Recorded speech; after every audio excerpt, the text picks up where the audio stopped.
Boris Johnson resigned as Prime Minister of the UK. And this is what he tweeted. He said, "I want to thank you, the British public, for the immense privilege of serving you as Prime Minister. I want you to know that from now until my successor is in place, your interests will be served and the government of the country will be carried on." Now, the reason Boris Johnson resigned, at least ostensibly, is because his background has been mired in scandals, at least recently. Scandals like Partygate.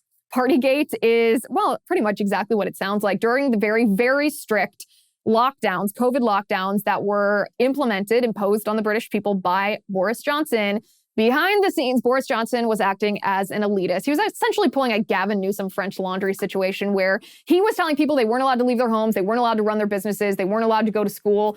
And he was throwing ragers. He was throwing ragers behind the scene with his government cronies. Nobody likes to see a hypocrite. Nobody likes to see an elitist. And he actually, that wasn't the tipping point, though, because Boris Johnson survived a vote of no confidence about Partygate a month ago. There was also a sex scandal involving Boris Johnson. It was a report by Private Eye that said that some of Boris Johnson's aides walked in on Boris Johnson engaging in a sex act with what at the time was one of his aides and is now his, or it was then his future wife, Carrie Simmons. This was back in 2018. So not exactly what you want to see in your prime minister. But the real scandal that caused him to resign, at least now, was the fact that Boris Johnson elevated a man named Chris Pincher, who had a sexual scandal in his background, a sexual harassment, sexual abuse type scandal, sexual misconduct, I should say, in his background. And this is when conservative ministers in the UK Parliament said, we're going to resign if you don't resign, because they did not want him elevated. They thought that Boris Johnson was covering up for him.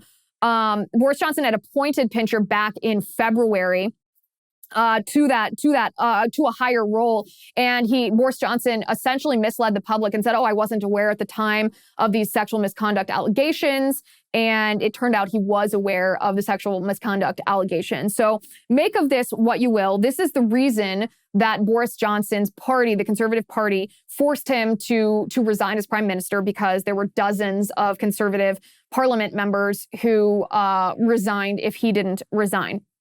Now, you might be thinking, sure, these are bad things. You know, you shouldn't engage in a sexual affair with one of your aides, and you shouldn't be engaging in sex acts in your office, especially when your aides are going to walk in. You shouldn't be a hypocrite elitist and throw parties when you're locking other people down. And you sure as hell shouldn't be elevating someone who has a legitimate sexual misconduct history in their background to a high level of government. But at the same time, it's a little hard for me to believe that these scandals, even the combination of the three, that these scandals were the real reason that Boris Johnson resigned.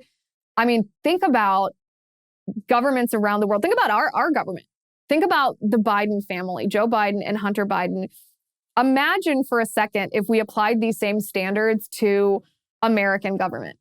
Imagine if every hypocritical politician who locked us down and then went out and partied, and there are a myriad of politicians who unfortunately fit this bill.